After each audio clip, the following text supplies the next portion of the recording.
Everyone, Steve for Backcountry Gallery here, and today we're going to answer the question, are you better off using a dedicated crop camera or shooting a full frame camera and then just cropping the photo to the same field of view back home on your computer?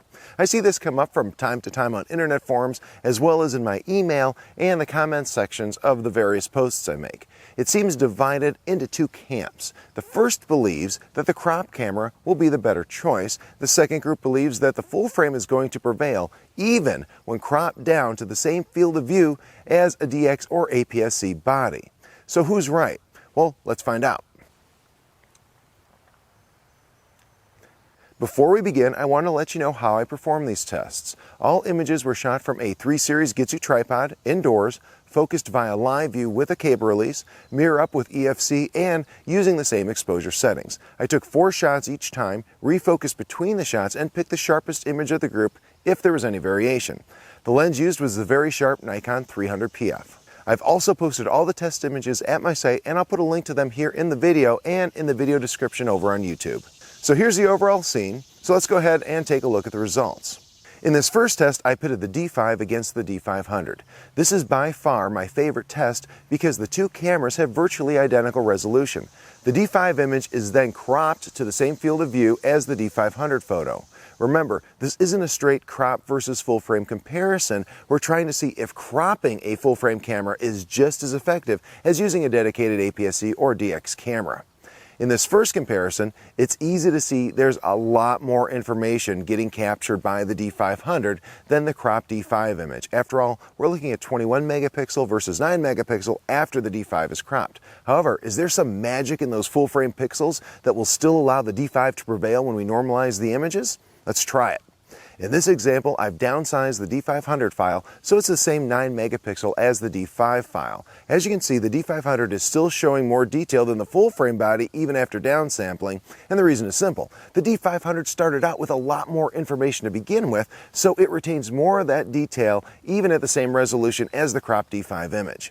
Next, just for fun, let's go the other way. In this comparison, I've up-resed the cropped D5 image to the same size as the D500 image. In my mind, this is maybe even a better comparison, since most of the time, if you're thinking about one camera over another, you're not trying to decide what size print you can make, after downsizing. You're interested in how large you can go.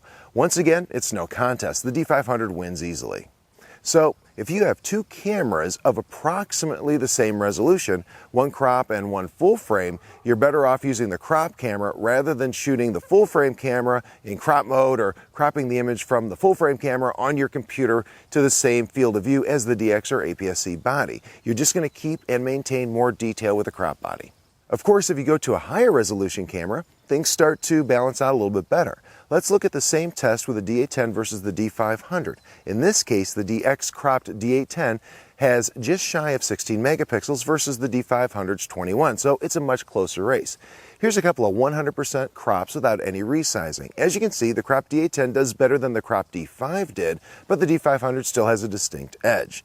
Now let's downsize the D500 file to the same size as the cropped D810 file. Again, it's closer than the last test, but I still have to give the win to the D500 here. Finally, let's up-res the D810 file so it's 21 megapixel. As you can see, it's better than the cropped D5 shots were, but it still isn't as detailed as the D500. Although it's closer in resolution, it just can't quite overcome that 5 megapixel gap, even with those full-frame pixels. So, when would a cropped full-frame camera be as good or better than a dedicated APS-C or DX body? It's simple, when it has the same or greater pixel density.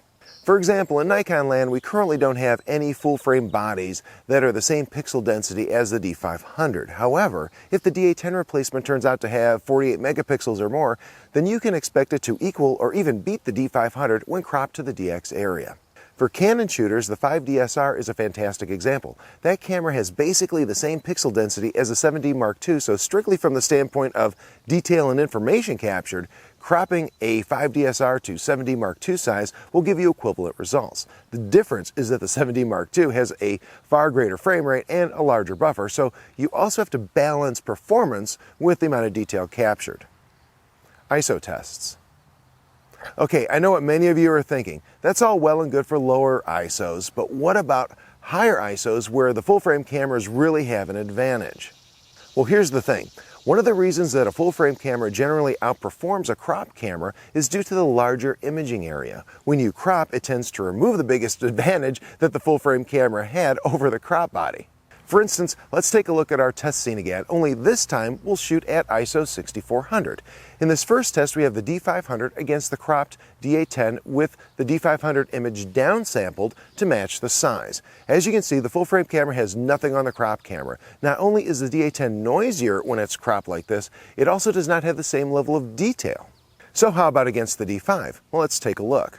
This comparison is with the D500 image downsampled to the cropped D5 size.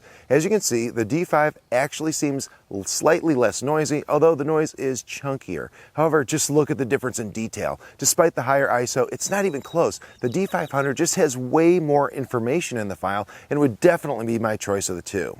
Again, I really want to stress that we are comparing full-frame cameras cropped down to the same field of view as their APS-C/DX counterparts. Had we just been comparing full-frame versus crop at the same field of view, the D500 and D5 would have been very close for detail, and the D810 would have easily beat them both in the amount of information captured. We would also see that when the full-frame cameras can actually use the full-frame, they would easily beat the D500 at the same ISO with the same field of view. Also keep in mind that the amount of crop makes a difference as well. We were cropping the full-frame cameras all the way down to the DX area. Lesser crops would bring things much closer. And one more thought, there's also the question of technique. The high pixel density of a crop camera generally will demand a higher level of proficiency and better technique than most full-frame bodies. So if you aren't using good enough technique with your crop camera, you may not be able to get the results you've seen here. So what's the takeaway? Well, I think the biggest lesson is simply this. Full-frame sensors really don't have any magic juju sauce that makes their pixels somehow better than crop camera pixels. When it comes to capturing the maximum amount of detail, it really all comes down to pixel density. The higher the pixel density, the more information you can capture with your camera. It's simple as that. My personal guideline is this. If I'm going to have to crop heavily using my full-frame camera, I'll switch to my higher pixel density crop camera every time. However, if I need only minor cropping or none at all, I'm definitely going to stick with full frame. For even more thoughts on crop and full frame bodies, as well as tons of other information, make sure you check out my ebook, Secrets to Studying Wildlife Photography. In it, we'll look at everything from bodies, to lenses, to techniques, to composition, to autofocus, to exposure. It's all covered. Join the thousands who already have their copies by heading to my site today. As always, thanks so much for watching, and I'd love it if you'd subscribe to my YouTube channel. Also, make sure you swing by my site and sign up for my free email newsletter so you never miss an article or a video. Thanks again for watching, and have a great day.